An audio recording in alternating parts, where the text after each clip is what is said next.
Havant, a town in the making.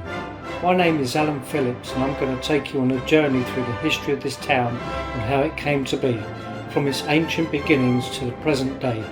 We'll be visiting places like Butser Farm, Winchester Old Hillfort, The Thicket, Staunton Park, St Faith's Church, and among others. We'll be visiting what actually made this town, and that is its water source, which gave it its original name of Funter, later becoming Hammerfunter. So without further ado, let's begin our journey, where we will go and visit Butser Hill Farm and see how the construction of Havant began in the early years of the Neolithic and the Bronze Age through to the Iron Age.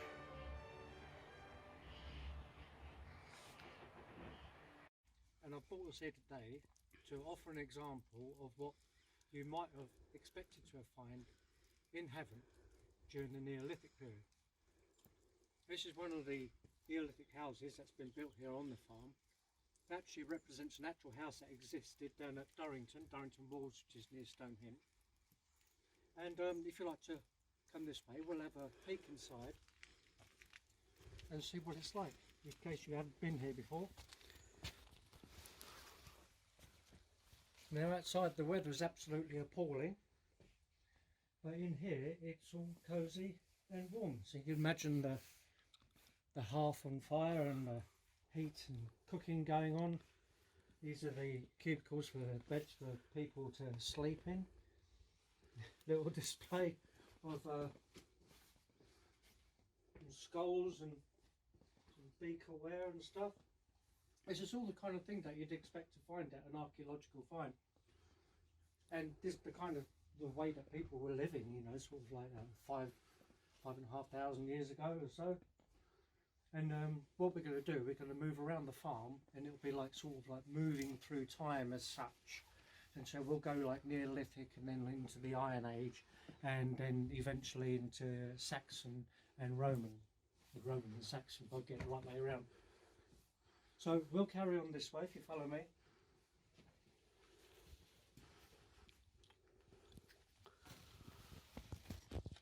See that the roof consists of a thatch roof, and the walls are of a basic, as you might know, as a whittle and daub sort of effect.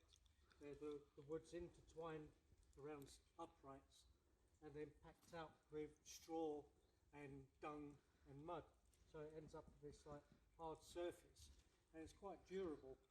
The whole reason for Butser Farm is like a scientific experiment in archaeology. So it helps archaeologists understand more about what they're seeing when they are finding stuff in the ground. So you can see how the buildings are sort of like degrading back into the soil, and what it took for these people to rebuild or put up new.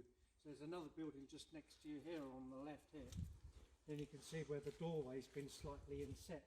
So rather than the wind just howling straight into the building, it goes round on this like a kind of a curve. And this one is very basic. It is quite dark in here, it'd be quite hard to see, I think. But this one is a lot smaller, as you can see, so you'd probably get 2 or 3 people in here, and probably a couple of animals to keep them warm as well. But it's the walls are like proper solid stuff. They'd have probably stood for a good 4 or 5 years. But you can see it's all been put together like with string. There's no nails in this place. It's all held together with string and ropes and twines and stuff. It's absolutely fantastic build. It really does give an insight into how we were living several thousand years ago. So what we're going to do now is we're going to move around onto a much larger building. This one here you can see behind us. We're going to have a peek inside. So this big hall here has been constructed along the designs of the archaeological finds found in North Wales, and this has been built along the same lines that they found in the ground. So this, as you see here, is pretty much as you'd have expected to have seen it sort of 5,000 years ago. Again, so a whittle and daub again, much firmer, much larger construct with larger timbers. And if we pop inside, you'll see that there's a much more sophisticated layout.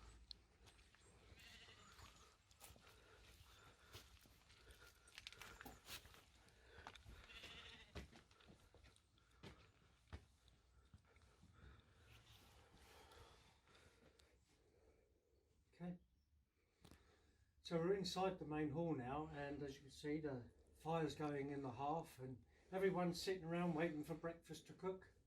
And you can see the way this place has been constructed, the same as the others. There's no nails, there's no metal work in this at all. This is all just timber and twine and ropes.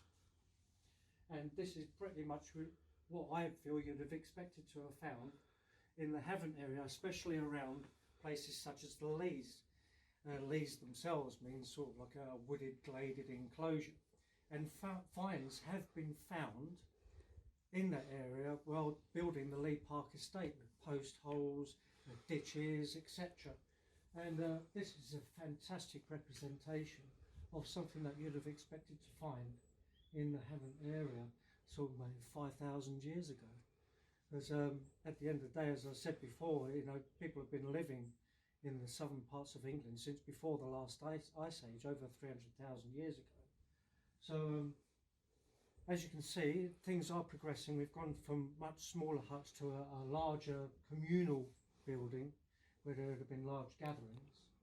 And what we're going to do now, we're going to move through time and move up towards the Iron Age.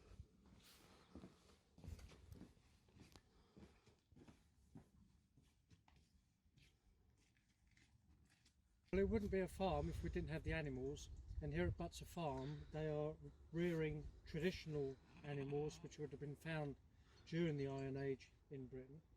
Obviously the wool's going to supply clothing and your fleeces, etc., as well as the meat, of course. We won't mention the meat side of it, don't want to upset anyone. So yeah, as I say, when you come to the farm, there's also a selection of animals here to see. There's some more over at the back here, but the weather is somewhat encroaching on them, so I think they're rather reluctant to come out. I'm sure if we walk up to the fence, I'll think that we get some food for them, so maybe not though. Looking rather forlorn in the rain. But that is kind of the thing you'd have expected to have found, and the weather is pretty much what you'd expect from Britain anyway. So we'll move down here. If you come this way, we're going to walk through the gateway and into the Iron Age settlement. So we've moved 2,500 years now, and we're into the Iron Age. Things are a bit more sophisticated now, and the humans have got a good idea what they need to do to survive. So this is the settlement. And the first building that we come to, which is on your right and my left, this would have been a place to store grain. Know that because it's lifted up off the ground to keep the mickeys out. So we're standing on columns here, wooden columns, wooden construct again, no nails or anything at the moment. Thatched roof, and this would be where the grain would have been stored, and then you'd have used a quern to grind the corn into making your flatbread and your flour. So what we're going to do now, we're going to start at each house and we'll work our way around so you get a chance to see what's inside and what it consists of.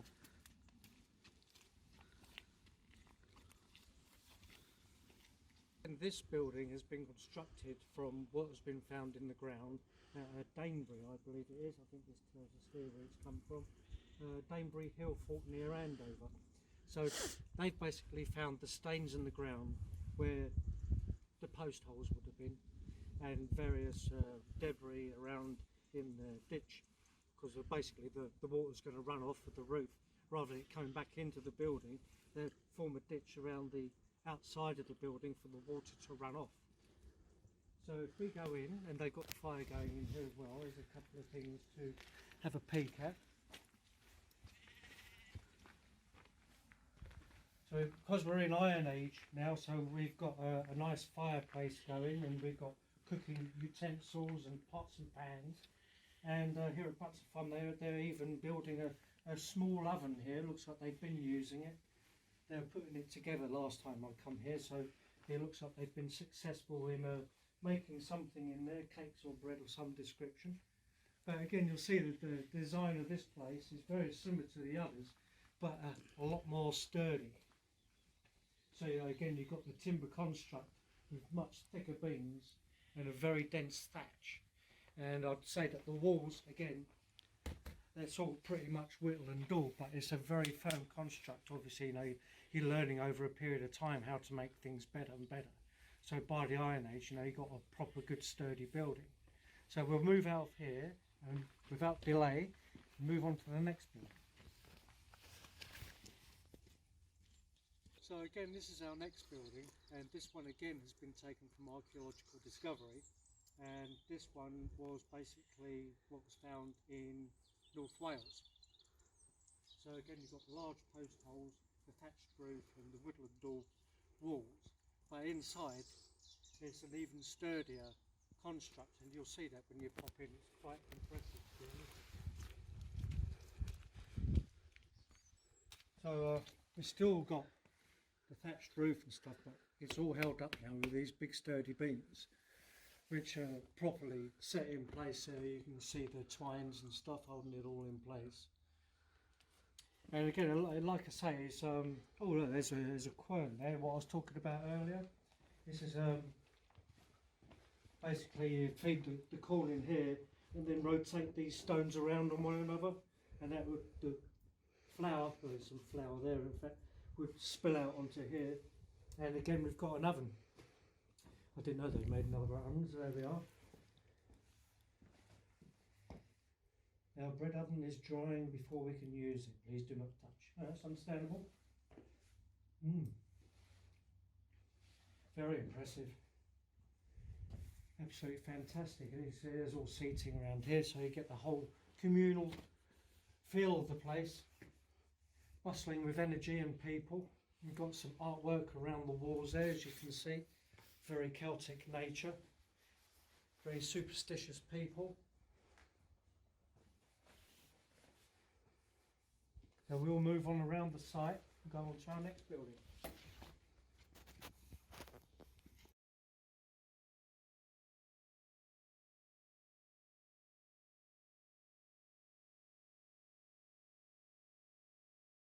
Well, as you can see, this is quite an impressive structure. This is obviously some form of large meeting hall. This one itself is built on the design of one, or the finds of one found near Salisbury. So without further ado, we'll pop in and you'll see this is quite a fantastic construct. It really is one hell of a build.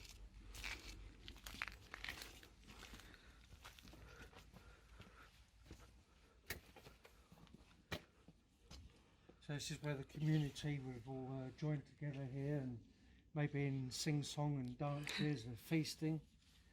And at the Butser farm themselves, they hold storytelling and stuff like that in here, so there's a seating for people to sit on.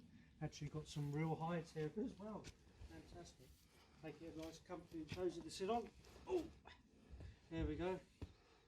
So again, you've got your cooking utensils for your hearth and your fire. We're moving through the Iron Age, and pretty soon the Romans will be turning up. And the Romans pretty much let people carry on living like this, and apart from obviously enslaving many thousands of people to run their farms, etc. But a lot of the community was left to just carry on doing what they were doing and basically keep the Romans supplied with food and the necessities.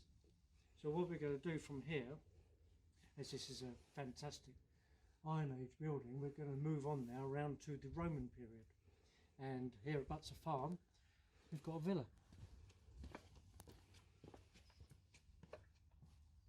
Well, here's the Roman villa, an impressive structure. It's been built along a Roman design. If we move a bit closer, we'll be able to see what it's made out of and what the interior is like. It's an impressive building, for sure.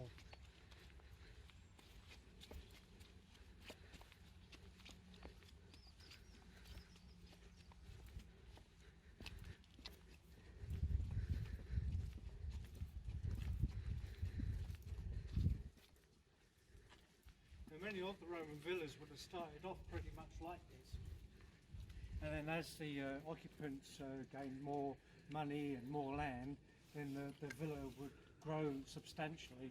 That's why you find buildings like this, and then you find massive complexes hidden in the ground. I mean, Havant itself, it's got so many different types of Roman remains in it, and Langston and Hayling. It's a very active area for the Romans. But if we pop inside, we'll see how the Romans lived.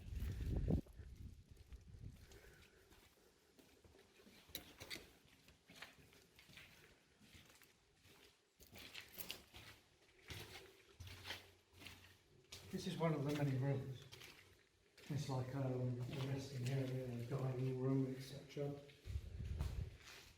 You've got the fire going, you've got somewhere to lounge and feed the berries, etc. And it's absolutely fantastic. If you look behind you, up onto the mezzanine here, you'll see there's actually there's a bedroom at the top there. What I'll do is, you stay there.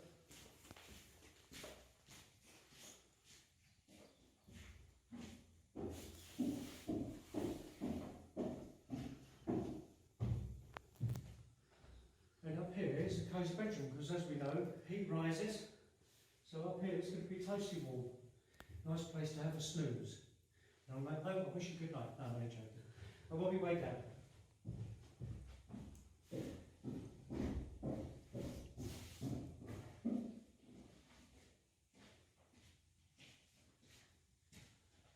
Alright, let's move around a little.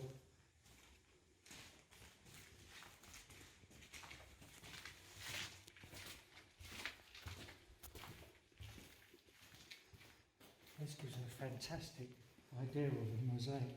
Look at that. That's what the people here at the farm have done. Look at that. It's absolutely impressive. Or what? It's very good. You get a chance to do your own mosaic here as well. I think they've still got the bits and pieces. Oh yeah, here we are.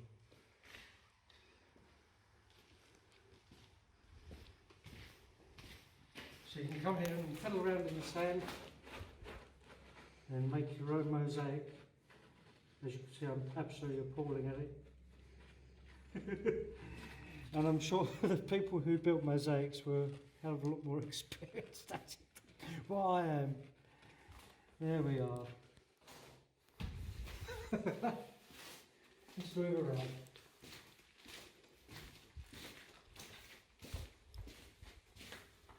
Oh, here we are now. We've moved into the cooking area.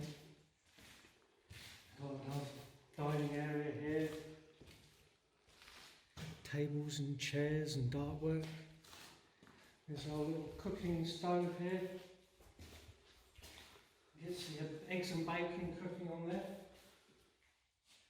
You can see it's a timber construct, but rather than having the woodland door, as far as I can remember, the Romans packed the walls out with flint and rubble and chalk, forming like a lime paste.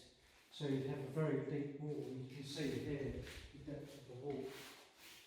It's quite a deep wall, so it tends to stay quite warm and dry inside. And I'm sure the Romans would have something to say about it if it didn't. So this is the Roman villa. And what we're going to do next is move round to Saxon England. We're with Helen today, and Helen works at Butser farm, and inside the Roman villa still. And can you explain to us what you're doing, please, Helen? Yeah, I'm currently weaving a piece of cloth on a warp-weighted loom. So the warp-weighted loom is basically the strands going down as the warp strands all the way through, which means that they go on forever, so I can add and add and add.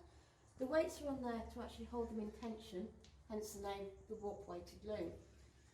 The threads going across are the weft threads, and the interesting part of the loom is the teddle, which is, I'll just slowly demonstrate once I've taken my weft yarn through. There wasn't a shuttle at the time, so what they would use is a drop spindle. Mm-hmm. Now, a drop spindle looks like one of these. I see, okay? yes. So this is where you'd be spinning. You spin all the wool onto this. So what I've created here, because I've slightly cheated, because these days we don't spin on our own, and I only know 3 spinners that can actually spin this fine. So I needed a fine piece of yarn. So we've cheated and we've actually used a machine spun. But to create the drop spindle, I've just added a little stick in there. So it just acts like the same as a drop spindle. I see. So if we just slowly get our hands through, this is known as the shed part. Yeah. So that it gives a little bit of a tunnel. We'll take that all the way through. So now thread all the way through. And because this is a fine thread, I would normally, if it wasn't not so fine, I'd normally use a beater. Now a beater is also known as a sword. There you go, that's my beater. But as I'll demonstrate, this is going to cause me a little bit of a problem because my beater is actually bigger than my yarn and it won't actually hold very well. Would they have supplied different size beaters then? No, they would have actually used a weaving comb. Ah.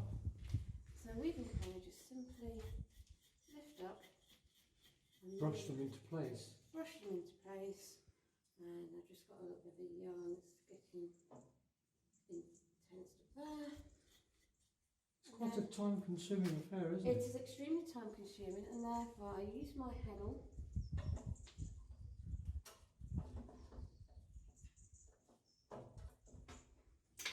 And I can now slowly move the yarn back out. So today is very damp and it's not working quite as well as it would do normally. So my yarn's getting caught up. I'm just having a few.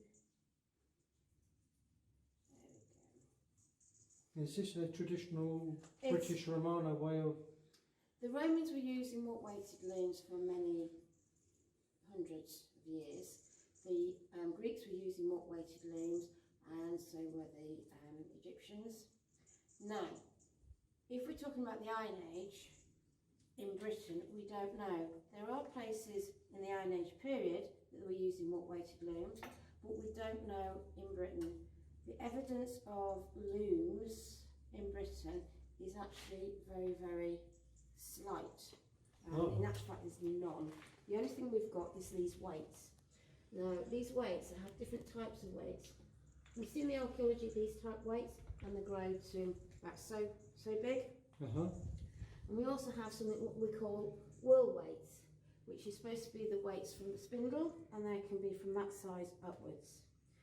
Now, due to 3 years of experiment,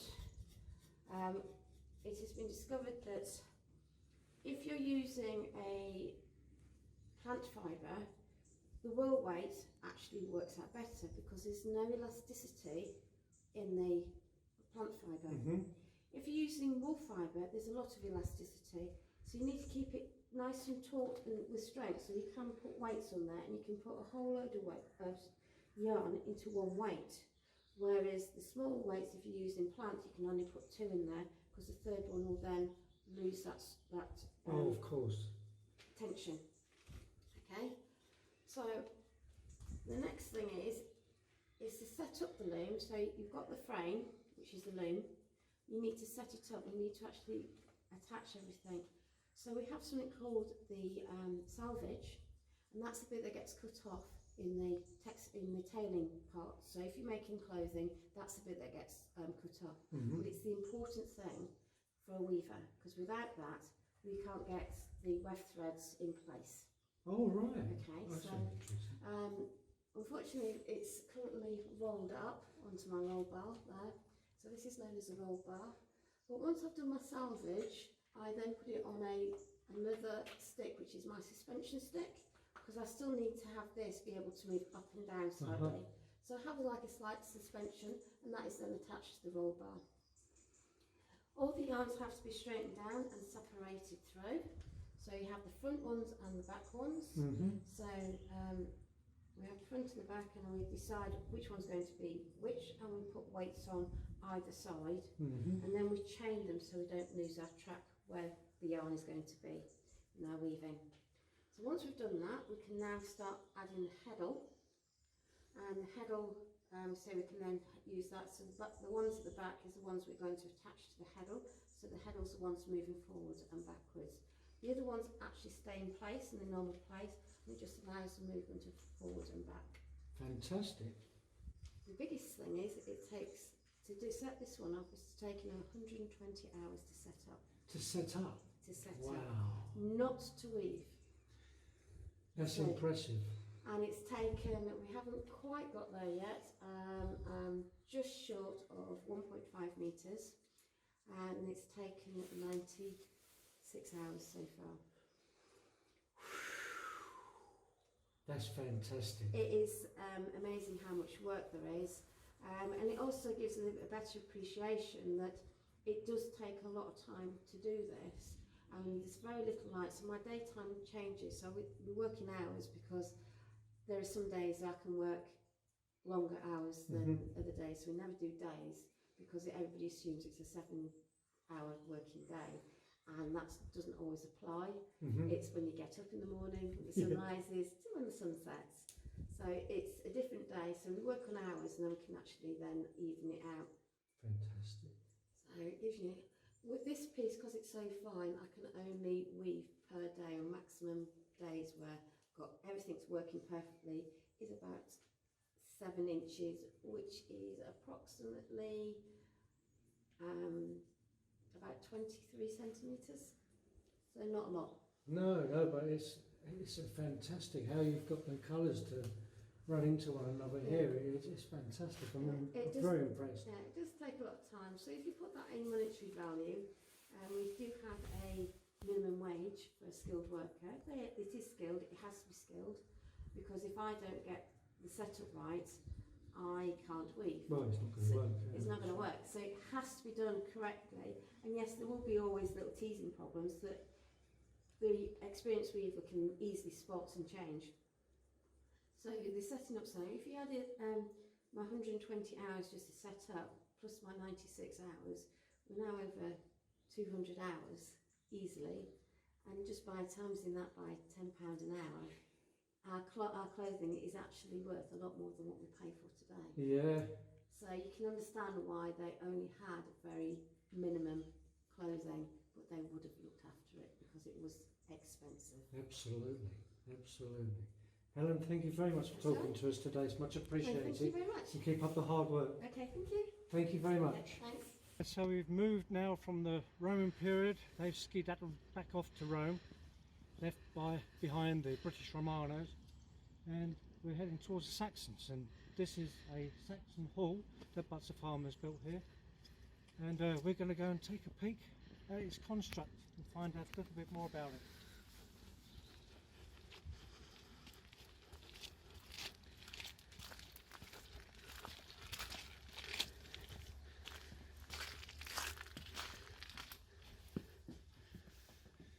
So here we are inside the Saxon Hall, and you'll see it's a very old structure. Oh, that is impressive, that is. Oh, got the fire going. On a day like today, that's what you need to warm up your fingers and toes. Get the soup going. It always seems strange to me in a way how the Saxons reverted back to the timber construct rather than the Romans like a stone construct. But it's what they were used to at the end of the day. But saying that, they did, towards the end of their time in Britain, they were building in stone as well, of which there's still evidence of. Especially when you look at St. Faith's Church, for instance. St. Faith's Church is basically built on the Saxon chapel design. This here is the building of the Charlton Saxon house, and that basically shows you how it is that they've constructed it over a period of time. And if you pop down here, the people here will explain to you how long it took and etc. There's a fantastic shield on the wall here, look at that. So when you find Saxon burials and that, you don't find the shield, like you just find basically the boss in the middle, so to see the whole thing is fantastic. They did have a battle here, the Saxons and the Vikings, about a month and a half ago. We did film some of that. I'm sure we'll put that in the film. But this is it. This is the Saxon Hall at Butser Farm, and it is absolutely fantastic. We've even got blocks on the doors. Absolutely incredible. Anyway, this is the kind of thing that you'd expect to find in heaven, you know, during the Saxon period, before the Normans came along. So, you know, who knows, you know, maybe in Manor Place, where Manor Place is now, before the manor was built, maybe there's something like this stood there. You'd had your water supply at the Lavant stream. The farming, well, you'd have had everything around you, wouldn't you? You'd have the fresh water, the soil, everything. But who knows, you know, it's something to imagine, isn't it? You know, something like this in the middle of heaven, and, you know, maybe some roundhouses and stuff like that, and derelict Roman furniture lying around. This is why history just like, it really captures me, it really does, you know, looking at how people lived, just absolutely blows my mind, to be perfectly honest with you. But anyway, I hope you've enjoyed your journey around Butser Farm. Certainly come up here yourselves and have a look, and we'll see you on the next programme. Thank you very much for watching.